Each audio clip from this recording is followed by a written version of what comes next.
अस्सलाम वालेकुम नाज़रीन, प्रोग्राम खबर से खबर में नादिया मिर्ज़ा में खुशामदीद। नाज़रीन, पार्लियामान को सुप्रीम मानने वाली सियासी जमातें और पार्लिमानी जमातें अपने फैसले खुद नहीं कर सकती और इन्हिसार करती हैं और फिर रुख करती हैं अदालतों का। और यही कुछ आज हुआ लाहौर यानी पंजाब हुकूमत के हवाले से, जिसमें कल के लाहौर हाई कोर्ट के फैसले में ये कहा गया था कि ये इंतखाब आज ही शाम दोबारा होगा, 4 बजे दोबारा से इंतखाब होगा। जो 25 मुनहरे फराकीन थे, जो 20 मुनहरे फराकीन थे 5 रिजर्व सीट को हटा के, उनको हटा के दोबारा से वोटिंग कराई जाएगी, यानी गिनती कराई जाएगी, जिसको पीटीआई ने सुप्रीम कोर्ट में चैलेंज किया। और उस सुप्रीम कोर्ट का जो आज फैसला आया, उसने कहा कि अब जो दोबारा से इलेक्शन होगा सीएम पंजाब के लिए, वो 22 जुलाई को होगा, और जिसमें सब ने इत्तेफाक भी कर लिया। लेकिन कुछ चीज़ें हैं जो कि अभी जिन पर क्लैरिटी थोड़ी सी रिक्वायर्ड होगी, लेकिन जो आज के सवालात हैं वो भी आज हम अपने प्रोग्राम में आपके सामने रखेंगे। जो फैसला आया और उसके बाद जो सियासतदानों ने गुफ्तगू की, उसमें फवाद चौधरी साहब जब सुप्रीम कोर्ट के बाहर थे, वो क्या कह रहे थे, एक छोटा सा लिंक जरा देखिए। हमजा शहबाज जो है वो 22 तक वज़ीर आला कंटिन्यू करेंगे, क्योंकि चौधरी परवेज अलाई साहब ने उसके ऊपर कॉन्फिडेंस दे दी थी, अगरचे हमारा ये इरादा नहीं था। ओवरऑल मैं समझता हूँ कि पीटीआई का जो मौकफ है उसकी जीत हुई है। हम जो बात कह रहे थे कि हमजा शहबाज इलेक्टेड नहीं सिलेक्टेड सीएम है, वो साबित हो गई। अच्छा, पीटीआई फवाद चौधरी साहब की इस बात से तासुर यही मिलता है कि पीटीआई का मौकफ नहीं था, लेकिन चूंकि चौधरी परवेज अलाई साहब इस बात से मुत्तफिक थे तो उन्होंने भी उनको एंडोर्स कर दिया। चौधरी परवेज अलाई साहब क्या कह रहे थे, कोई रिव्यू। बड़ा ही अच्छा फैसला हुआ है इंसाफ के हवाले से भी, और जो चीज़ें हम चाहते थे अल्लाह ताला के फजल करम से वो बिल्कुल आज मानी भी गई हैं। खुद चीफ जस्टिस साहब ने कहा है कोई ये पुलिस और विक्टिमाइजेशन का अमल नहीं होगा और बिल्कुल रूल्स के मुताबिक चला जाएगा। अदालती फैसला तो मानेंगे और उसको अच्छा भी करार दे रहे हैं, लेकिन उसके साथ साथ जब मानने की बात आई तो हमजा शहबाज शरीफ साहब ने भी एक प्रेस टॉक करके कोई गुफ्तगू की। सुनिएगा क्या कह रहे थे। इनके अपने वकला ने, इनके तमाम पार्लिमानी लीडर ने वहाँ पर अदालत उज़्मा तो वहाँ पर मौक़िफ़ दिया है कि हम 22 जुलाई को जो इंतखाब होंगे उसके नतीजे में जो भी रिज़ल्ट आएगा, कौमी अपना सूबाई असम्बली के और 17 को बाई इलेक्शन होंगे, तो हम उसको कबूल करेंगे। आप सब भी गवाह हैं और 22 करोड़ लोग भी गवाह हैं। अदालत उज़्मा जो इन्होंने स्टेटमेंट दी है वो इस पर कायम रहते करेंगे। जी नाज़रीन, ये थी वो गुफ्तगू जो आज सियासतदान कर रहे थे। इस प्रोग्राम का करते हैं बाकायदा आगाज़। जो पैनलिस्ट हैं उनसे आपका तारुफ करा देती हूँ। अंदलीब अब्बास साहबा हमारे साथ मौजूद हैं, MNA PTI की। राना एहसान अफजल खान साहब PMLA additional general secretary PMLA youth wing. Sarwar Bari साहब फॉर्मर जनरल सेक्रेटरी फाफिन। तमाम शख्सियात को प्रोग्राम में खुशामदीद। तो अंदलीब अब्बास साहबा, आपसे प्रोग्राम का आगाज़ करती हूँ। तो पहला सवाल आपसे ही हम जरा कर लेते हैं। ये 22 जुलाई का जो फैसला आ गया है, क्योंकि अब चौधरी परवेज अलाई साहब तो कह रहे हैं कि बहुत अच्छा फैसला, बहुत बेहतरीन फैसला, जो भी होगा अब उसको उसी तरह से तस्लीम करेंगे। अब जो भी इस 22 जुलाई के दोबारा से इंतखाब के नतीजे में जो भी फैसला होगा, यानी वोटिंग के जरिए, आप उसको मनो तस्लीम करेंगे या फिर किसी किस्म की इफ एंड बट्स हो सकते हैं? शुक्रिया नादिया। सबसे पहली बात तो यह है कि आप देखें कि ये जो इंतखाब हुआ था इनका, पहले तो लाहौर हाई कोर्ट ने भी कल कहा कि वो गलत था, हम कह रहे थे कि गलत है, लेकिन हमें तहफ़्फ़ुज़ात उनके फ़ैसले पे भी थी। आप सोचें कि वो कह रहे हैं इंतखाब गलत था, लेकिन जो उन्होंने फ़ैसले किए हैं वो सारे सही थे। मतलब गलत इंतखाब से गलत बंदा सेलेक्ट हुआ, उसने अपनी गलत कैबिनेट सेलेक्ट की, गलत फ़ैसले किए, लेकिन वो सारे ठीक थे। और उसके बाद कहा गया कि जी 4 बजे से पहले पहले ये कर लो। तो हमारा मौक़िफ़ ये था कि जी जो आदमी का आपने कहा है कि जी उसकी पोलिंग ठीक नहीं थी, तो इसका मतलब है कि उसकी पोलिंग दोबारा आप करना चाहते हैं। जब आप पोलिंग दोबारा करना चाहते हैं तो आप इतनी जल्दी में क्यों हैं? क्योंकि 2 चीज़ें बड़ी इंपॉर्टेंट है। इलेक्शन कमीशन देखें, इलेक्शन कमीशन ने आज तक आज नॉमिनेशंस की हैं हमारी सीटों की, क्योंकि सुप्रीम कोर्ट ने उनको कहा है। मतलब तकरीबन कंटेम्प्ट कर रहा है, कंटेम्प्ट ऑफ कोर्ट कर रहा है, क्योंकि ये फैसला काफ़ी पहले आ चुका था कि जी आप नोटिफिकेशंस करें, आप गैर कानूनी काम कर रहे हैं, आप गैर आईनी काम कर रहे हैं। लेकिन वो ढीठों की तरह बैठा हुआ था, क्योंकि उनको पता था कि अगर ये 24 घंटे में इलेक्शन हो जाता है और उनकी 3 सीटें नहीं आएंगी तो चांस जो है वो बढ़ जाएगा PMLN के जीतने का। इसलिए अच्छा, बहुत हेविली लोडेड उनके फेवर में सारी बातें जा रही थी, लेवल प्लेइंग फील्ड नहीं था। सो हमारा पहला मौकफ तो ये था कि जी लेवल प्लेइंग फील्ड हो। दूसरा मौकफ ये था कि आइन के मुताबिक हो। आइन के मुताबिक का मतलब है कि जी आप 4 दिन से बैठे हुए, उससे पहले आप 3 महीने बैठे हुए हैं, आप इसको नोटिफिकेशंस दें। तीसरी बात यह थी कि आपको भी पता है 8-10 दिन बाद हज है, बहुत से लोग हज करने गए हुए हैं, हमारे भी 3-4 मेंबर पार्लियामेंटेरियंस हज करने गए हुए हैं। तो आप क्या एक्सपेक्ट करते हैं कि कोर्ट उनको कहे कि जी छोड़ के वापस आओ, नहीं तो कोई बात नहीं, तुम्हारा वोट कंसिडर नहीं होगा, यही कह रहे थे ना कोर्ट। उसके बाद चौथी बात ये थी कि और 10 दिन तक तो इलेक्शंस है उन 20 सीटों पे, जिनकी वजह से अभी तो आपके तमाम मौक़िफ़ को सुन लिया गया ना सुप्रीम कोर्ट में, अभी आप मुतमईन हैं? नहीं, मैं ये समझती हूँ कि असल में चले ठीक है, इट्स अ मिडवे, मैं समझूंगी कॉम्प्रोमाइज है, विन-विन सिचुएशन। असल में अगर ये पोलिंग गलत थी और उस गलत पोलिंग की वजह से गलत बंदा आया तो उस गलत बंदे को नहीं होना चाहिए था वहां, क्योंकि आपको पता है नादिया कि इन्होंने किया क्या है। मेरे ऊपर 7 केसेस हैं, डॉक्टर यास्मीन पे 7 केसेस हैं, हम दोनों पे 4 दहशतगर्दी के केसेस हैं, 1 कत्ल का केस है। आप सोचे मेरे और डॉक्टर यास्मीन पे इतने केसेस हैं तो बेचारों का, जी मेरे पे और डॉक्टर साहिबा पे पुलिस पे इक़दाम कत्ल का केस है। और ठीक है, मैं वापस आती हूँ, इससे पहले कि मैं गैस की तरह जाऊं, ये इन्होंने बाकियों का क्या हाल किया हुआ है। बिल्कुल सही है अंजलि साहब, मैं वापस आती हूँ। कोई से 5 सवाल आज के प्रोग्राम के लिए। सुप्रीम कोर्ट का आज का फैसला, 22 जुलाई को होगा नए वजीर आला पंजाब का दोबारा इंतखाब, किसकी जीत किसकी हार। सवाल नंबर 2, पंजाब ज़िमनी इंतखाबात के शफाफ होने का जामिन कौन और इसके नताइज क्या अगले आम इंतखाबात पर भी होंगे असरअंदाज।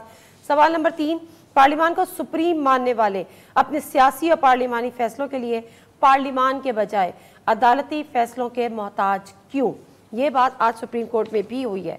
सवाल नंबर 4, महंगाई 13 साल की बुलंद तरीन सतह पर, पेट्रोल, डीजल, बिजली, गैस की कीमतों में होशरुबा इजाफा, नेट टैक्सेस की भरमार और डॉलर की ना उठने वाली उड़ान, अवाम की चीखने निकालने वाले हुक्मरान IMF को मनाने में फिर भी नाकाम, आखिर क्यों।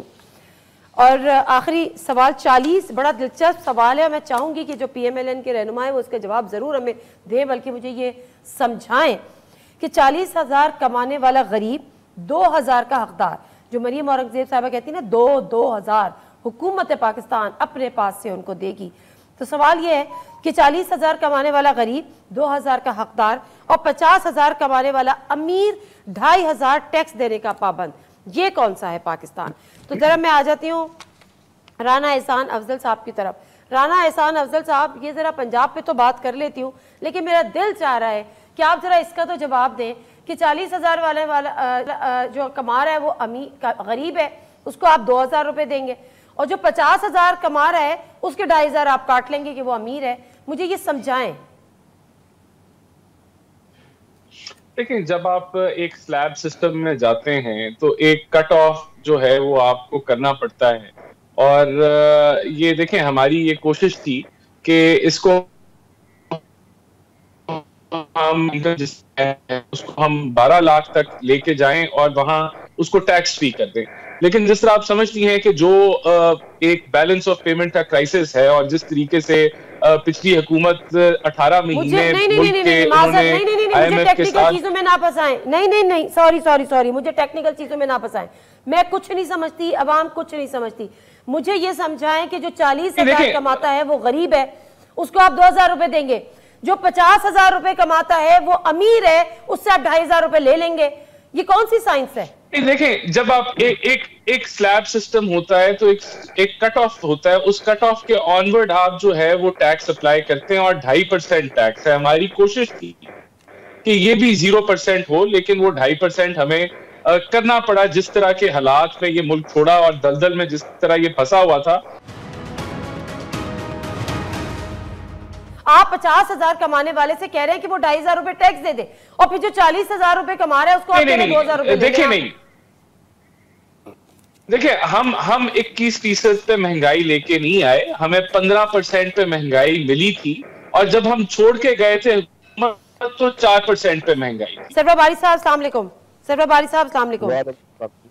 वालेकुम सलाम। सरवर बारी साहब, पहले तो मुझे बताइएगा कि जो आज का जो फैसला आया सुप्रीम कोर्ट का, मैं वापस पंजाब इलेक्शन पे आ जाती हूँ, वो तो मैंने वैसे ही उनको जरा सवाल पूछ लिया, दिल जला हुआ था, तो जरा मुझे बताइएगा कि ये जो पंजाब हुकूमत का जो फैसला आया है, ये आप किस तरह से देखते हैं? ये विन विन सिचुएशन है PMLN और PTI के लिए, या किसी की जीत है और किसी की हार है? How do you see this? देखिए, ये डिपेंड करता है कि आप किस एंगल से देखते हैं। अगर तो दोनों पार्टियां कह रही हैं कि हम खुश हैं, तो जाहिर है ये विन विन सिचुएशन है। अगर मैं इंडिपेंडेंटली देखूं तो मुझे आज लगा कि सुप्रीम कोर्ट का जो बेंच है वो कोई कोर्ट नहीं है, बल्कि एक पंचायत है जो दो फरीकों में सुलह करवाने के लिए आया था। तो ये तो अदालतों का रोल नहीं होता कि वो दो फरीकों के दरमियान जो है सुलह कराएं और वो इसके ऊपर, क्योंकि देखिए, और दूसरा जो फैसला है वो मुझे लगता है ना तो हाई कोर्ट ने सोच समझ के फैसला किया और ना ही सुप्रीम कोर्ट में जो आज सारी कार्रवाई हुई है उसके बारे में मैं ज़ाती तौर पर मुतमिन नहीं हूँ। उसकी बुनियादी वजह ये है कि जिन लोगों ने हमजा को जितवाने में अहम रोल अदा किया था, वो 20-25 लोग जो PTI के मुनहरफ हुए, वो तो डी सीट हो गए, वो इलेक्शन लड़ रहे हैं, दोबारा से पैसे खर्च कर रहे हैं, और जिसको उन्होंने इलेक्ट किया था उसको हाई कोर्ट ने भी बचा लिया था एक प्रोसेस के जरिए, और सुप्रीम कोर्ट ने भी उसको बचा लिया है। और उसकी मौजूदगी में मैं अभी तमाम जो इलाके हैं जहां पर ज़मीनी इंतखाबात हो रहे हैं, मैं वहां अपनी टीम के साथ विजिट करके आया हूं। 48 दर्जा जो सेल्सियस है उसमें गर्मी में हम फिरते रहे हैं, मुजफ्फरगढ़ में, DG खान में, मुल्तान में। तो वाज़े तौर पर हमें नज़र आ रहा था कि हुकूमती अहलकार जो हैं वो अपने उम्मीदवारों को जितवाने के लिए स्टेट मशीनरी का इस्तेमाल कर रहे हैं। और जंग में तो जो अतार तारड़ साहब हैं वो DPO की सीट पर बैठे हैं और वो उनकी वीडियो और उनकी तस्वीर वायरल होती है, और इलेक्शन कमीशन अच्छी बात है उसके ऊपर नोटिस लेता है। लेकिन जो अतार तारड़ साहब के विजिट की वजह से जो लेवल प्लेइंग फील्ड को डैमेज हुआ है, जो कि एक बुनियादी इलेक्शन का कॉन्सेप्ट होता है कि तमाम जो उम्मीदवार हैं उनके लिए जो मैदान है वो हमवार हो। इसी तरह मुजफ्फरगढ़ के जो सर्किट हाउसेज हैं, मुल्तान के सर्किट हाउसेज हैं, फैसलाबाद के सर्किट हाउसेज हैं, उनमें कौन मेहमान ठहरते हैं, आकर किन से मिलते हैं। तो मुझे लगता है कि जो इंतखाबी अमल है, चाहे वो असम्बलियों के अंदर हो, चाहे उसके ऊपर सुप्रीम कोर्ट या हाई कोर्ट के फैसले हो, चाहे वो डिस्ट्रिक्ट में हो, उसमें कोई बराबरी का सबूत आता हुआ नजर नहीं आ रहा। ठीक है, मैं एक ब्रेक ले लेती हूँ, ब्रेक से मैं वापस आती हूँ तो इस हवाले से भी जरा बात करेंगे। पर इमरान खान साहब ने भी कल एक जगह गुफ्तगू की थी, वो भी हम आपको सुनवाएंगे। लेकिन आज बड़ी दिलचस्प बात ये हुई कि जब चीफ जस्टिस ऑफ पाकिस्तान और वज़ीर आला पंजाब हमजा शहबाज साहब के दरमियान धांधली के मुतालिक मुकालमा हुआ, हमजा शहबाज साहब से चीफ जस्टिस ने पूछा कि हमजा शहबाज साहब आपका इरादा है धांधली का? हमजा शहबाज साहब का जवाब था, मैं सियासी वर्कर हूं और 20 साल से सियासत में हूं। मतलब सवाल गंदों में जवाब चना। फिर दोबारा जो बेंच के रुकन थे जस्टिस एजाजुल हसन, उनका आपने चीफ जस्टिस के सवाल का जवाब साफ नहीं दिया। आपको कहना चाहिए था कि कोई धांधली नहीं हो, साफ शफाफ इंतखाबात होंगे।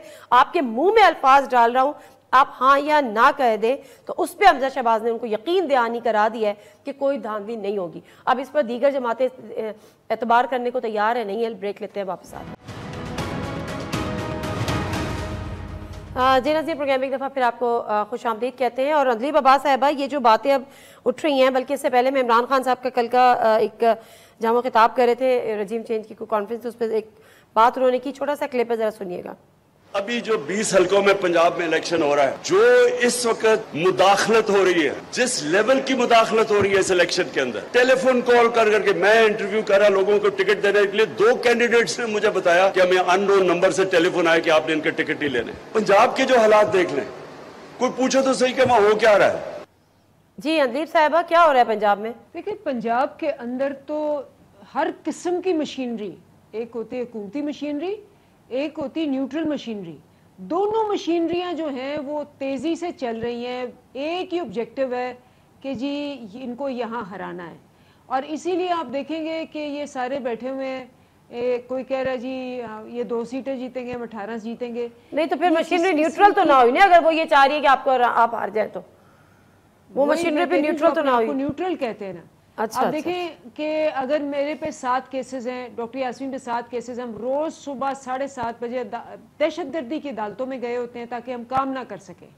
उसके अलावा फिर क्या होता है कि फ़ोन आ रहे हमारे कैंडिडेट्स को, हमारे एक कैंडिडेट के भतीजे को गोली मारी गई और वो आपने सपने दिखाई। उसके अलावा एकदम वो जो बच्चे होते हैं, जो वर्कर्स होते हैं, उनको उठा लिया जाता है।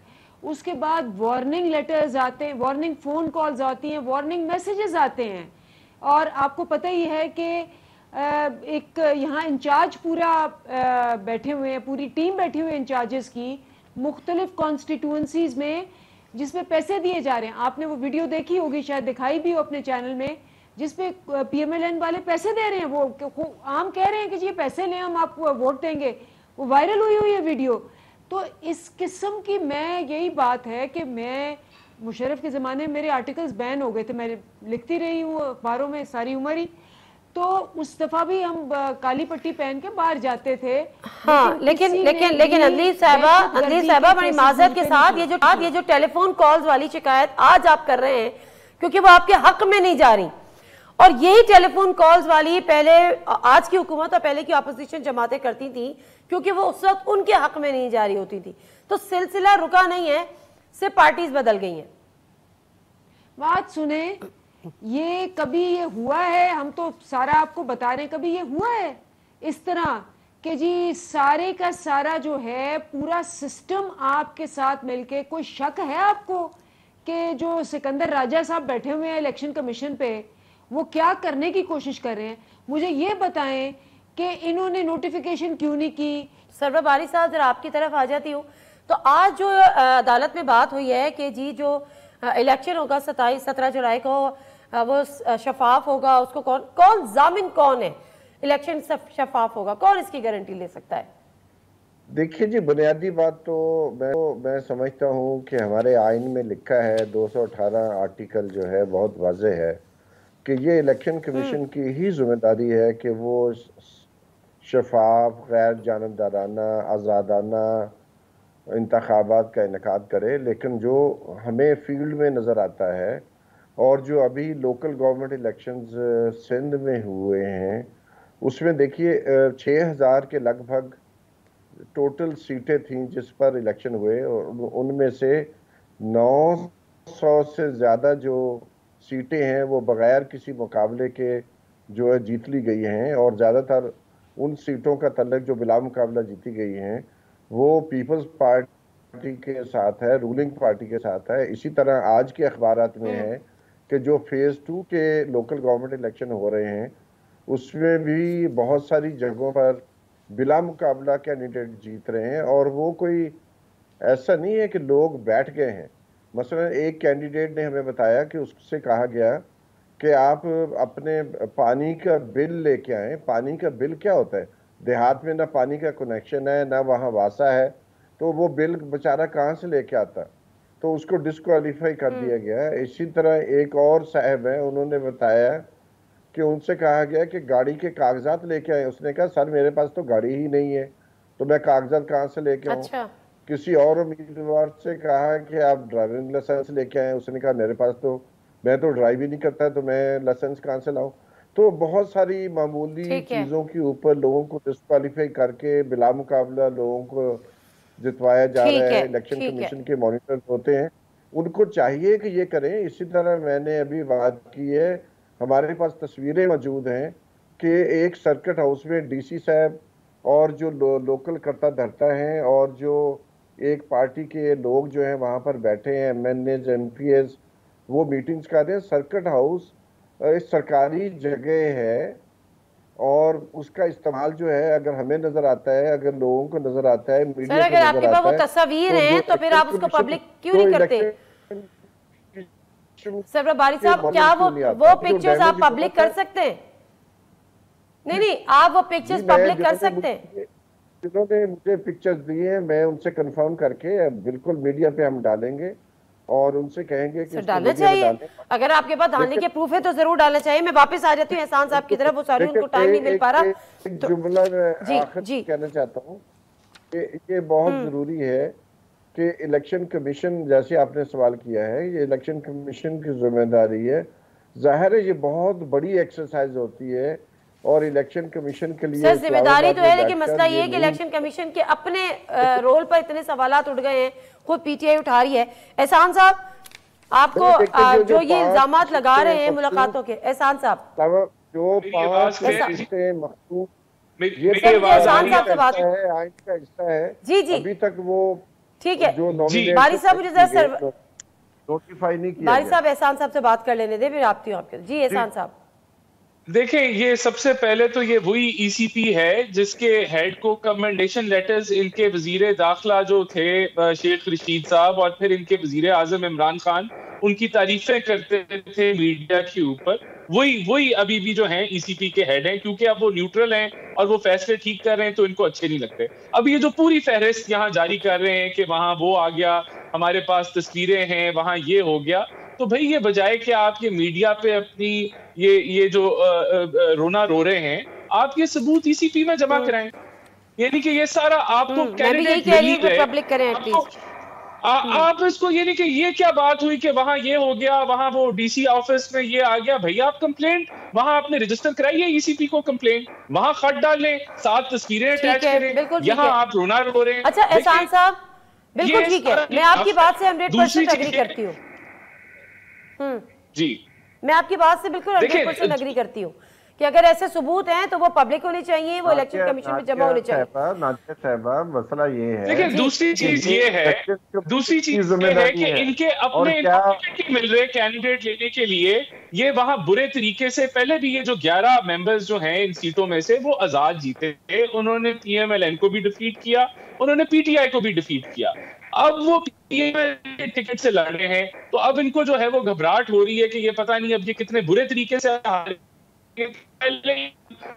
अच्छा कि मुदाखलत हो रही है और पता नहीं क्या चीज इस्तेमाल हो रही है और कैसे हो रहा है। अगर कोई भी इनको कंप्लेंट है, ईसीपी है, आज हमजा साहब ने भी कहा कि वो खुद एक सियासी वर्कर हैं, जेलें काटी हुई हैं, वो धांधली का हम लोग सोच भी नहीं सकते और हमें कोई फिक्र नहीं है। अवाम जानती है कि किस तरीके से बदहाल और तबाह मईशत के छोड़ के गए। जी जो ये छोड़ के गए हैं आपने उसमें कौन से 4 चांद लगा दिए। एहसान साहब ब्रेक लेने दें, ब्रेक से वापस आने दें। सवाल अचानक मेरे जहन में उभरा है, मैं देखती हूँ वो कौन से तारे हैं, जरा ब्रेक लेने थे मुझे, मैं वापस आती हूँ। अभी जो ये बात कर रहे थे ना, तो मुझे सवाल ये उठा कि ये जो आज इल्जाम पीटीआई लगा रही है, ये कल तक इल्जाम कि हमारे इलेक्शन चोरी हो गए, हमसे इलेक्शन चोरी करवा लिया गया, हमारे पास कॉल्स आती थी, हमारे अपने लोगों के पास कॉल्स आती थी, हमारे पास सारे सबूत हैं, अननोन नंबर, प्राइवेट नंबर से कॉल आती थी। आज वो कह रहे हैं ऐसा कुछ नहीं है, तो ऐसा कुछ क्यों नहीं है? ये अचानक इतनी बड़ी तब्दीली कैसे आ गई? ब्रेक ले लेते हैं, वापस आते हैं, बात करते हैं। जी नाज़रीन, प्रोग्राम में एक दफ़ा फिर आपको खुशामदीद कहते हैं। और अब मैं जो मैंने बात करी थी ब्रेक पे जाने से पहले, उसका सवाल अगर कोई देना चाहे जवाब मंदीप साहिबा ज़रूर दीजिएगा। लेकिन मुझे एक बात समझ में नहीं आती, आप लोग जब हुकूमत में थे, आपने बहुत जगहों पे आप रिफॉर्म उस लेवल पर नहीं कर सके, अपने पार्लियामान को मजबूत नहीं कर सके, अपने इदारों को मजबूत नहीं कर सके, और उसकी कुछ ना कुछ ऐसी कमजोरियां रह गई जो आज आप बैठकर फिर वो इल्जामात लगा रहे हैं जो नून लीग लगाती रही। सवाल यहाँ पर यह पैदा होता है कि सियासी जमातें पार्लियामान का मौसर अंदाज में इस्तेमाल क्यों नहीं कर और अपने सियासी और पार्लियामानी फैसलों के लिए अदालतों का रुख क्यों करती हैं? अंजलि बाबा साहिबा। जी मैं तो बिल्कुल इनसे एग्री करती हूँ कि हमें जाना चाहिए ईसीपी पे। आप चेक करें, हमारी 18 पिटिशंस हैं, एक एक चीज जो हमने कही है अब सीधा ईसीपी पे। और चूंकि ईसीपी तो इनका पीएमएलएन का विंग है, उन्होंने कोई रिस्पॉन्ड नहीं किया। आपको नोटिफिकेशंस का भी पता है। ये कहना तो बहुत आसान है कि वो पीएमएलएन का विंग है, लेकिन उसका चेयरमैन आपका लगाया हुआ है। सुन ले ना, मेरी बात तो सुन रही हूँ। हम उसके बाद फिर गए हैं अदालतों में, वहां से हमें फिर रिलीफ मिली है क्योंकि ईसीपी तो कंटेम्प्ट ऑफ कोर्ट कर रहा था। और उसके बाद अगर यहाँ लाहौर हाई कोर्ट नहीं मिली तो फिर हम सुप्रीम कोर्ट गए हैं। तो हमने पूरा प्रोसेस फॉलो किया है, हम इनकी तरह आके सिर्फ बोलते नहीं है। नंबर 1। नंबर 2, जहां तक बिल्कुल आप इदारों का ठीक कह रहे हैं, आपको याद होगा कि इन्होंने आते ही सबसे पहले क्या किया?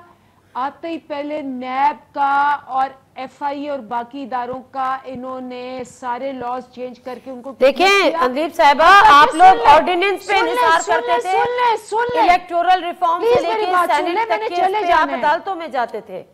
आप याद रखिए कि आप लोग पार्लियामेंट को इस तरह नहीं चलाते थे। जी सुनाइए। मेरी बात सुनने, मैं आपको ये बता रही हूँ कि आपके पास अगर 2/3 मेजॉरिटी ना हो तो आपके लिए इस किस्म की चेंजेस करना बड़ा मुश्किल है। फैटिफ के वक्त भी आप याद रखें, इन्होंने में ब्लैकमेल किया, ये फैटिफ के मनी लॉन्ड्रिंग लॉज पे नहीं साइन करे थे, इन्होंने वॉकआउट किया। हमने जॉइंट सेशंस बुलाए बड़ी मुश्किलों से, वरना ये ग्रे लिस्ट में डाल के गए थे, हम ब्लैक लिस्ट में जा रहे थे, हमने वो रुकवाया। इंशाल्लाह हम 2/3 मेजॉरिटी पे आएंगे और आप तब देखना ऐसे लॉज बनाएंगे कि कोई भी चोर डाकू आके वापस स्पीकर ना बन जाए। आगा सिराज दुरानी जो कि अरेस्टेड हैं, वो आके आप स्पीकर दोबारा बन जाते हैं और उनको सिंध में हाउस अरेस्ट सिर्फ होता है। अभी के उनके घर से इतना सोना निकला, आपने दिखाया चैनल में कि लगता था रूबी ज्वेलर्स है। तो डाकू आपके स्पीकर हैं, डाकू आपके मिनिस्टर्स हैं, तो फिर क्या होना है? आपकी पार्लियामेंट में डाकुओं के लिए रूल्स बनने, मैच्योर हो जाएं कि अपने फैसले खुद करें, पार्लियामान में करें जिसकी सुप्रीमेसी की आप लोग बात करते हैं, और अदालतों को इसमें ना घसीटे। एहसान साहब, आपसे जो मैं महंगाई के हवाले से बात कर रही थी कि जी जब वो स्लैब्स लगाने होते हैं तो वो 40,000 50,000 वाला करना होता है, और टैक्सेस के हवाले से जो 2,500। मिफ्ता इस्माइल साहब कम से कम इतनी करेज तो रखते हैं कि वो उसको अपनी नाकामी तस्लीम कर रहे थे। हम न्यूज़ में मालिक साहब से बात करते हुए कहते कि माई मिस्टेक, एक शख्स की गलती और पूरा पाकिस्तान भुगतेगा। ये कौन सा पाकिस्तान है जी एहसान साहब? देखें, इस मुल्क के अंदर जो था ना, पिछले 18 महीने इस मुल्क के साथ एक फाइनेंशियल क्राइम हुआ है। इस मुल्क को बैलेंस ऑफ पेमेंट के एक बिल्कुल किनारे पे धकेल के कि जहां आपके रिजर्व्स बिल्कुल खाली हो जाएं, और आपने IMF के साथ पहले आप चले हो, फिर मुआहदे की खिलाफ वर्जी की हो, 3 दफा इन्होंने किया, 18 महीने जाया किए, और बिल्कुल जब दिवालिये पे खड़े हो गए तो वहां ये मुल्क छोड़ के गए थे। अब इस मुल्क को उस दलदल से निकालना था, हमें बैलेंस ऑफ पेमेंट के क्राइसिस से निकलना था। और हमें देखिए IMF को कन्विंस नहीं कर सके, ये हमारी गलती थी। क्यों नहीं कर सके कन्विंस? देखिए क्यों, मैं वही बता रहा हूँ ना कि इम्पैक्ट भी नहीं पड़ना। देखिए मैं बता रहा हूँ कि क्यों। देखिए आप माजरत के साथ, अच्छा एहसान साहब एक बात सुने, आप जरा वीडियो लिंक पर है ना, आप कैमरे को देख के बात कर रहे हैं। सिर्फ वन लाइनर में एक आम आदमी को जो 50,000 रुपए तनख्वाह लेता है ना, शायद ये मेरा कैमरामैन जो सामने बैठा है ये लेता होगा और ये सोच रहा होगा कि मैं बजट कैसे बनाऊं, जो ऑलरेडी मैं I was running out of budget, मैं 2,500 उसमें से माइनस कर दूंगा इस महंगाई में, तो मैं अपना बजट कैसे बनाऊं? उसको वन लाइनर में समझा दे कि बेटा ये कर लो। देखिए ये ऐसे नहीं है, मुझे थोड़ा सा एक्सप्लेन करने दें, मुझे वैसे भी वक्त कम मिल रहा है। मैं उसको समझाएं, लेमैन को समझाएं, मुझे नहीं समझाएं, टेक्निकल चीजों में नहीं डालिएगा। देखिए मैं समझाता हूं, जो गैस है वो दुनिया में 5 गुना महंगी होगी, नंबर 1। जो कोला है वो दुनिया में 5 गुना महंगा हो गया, 3 गुना महंगा होगा।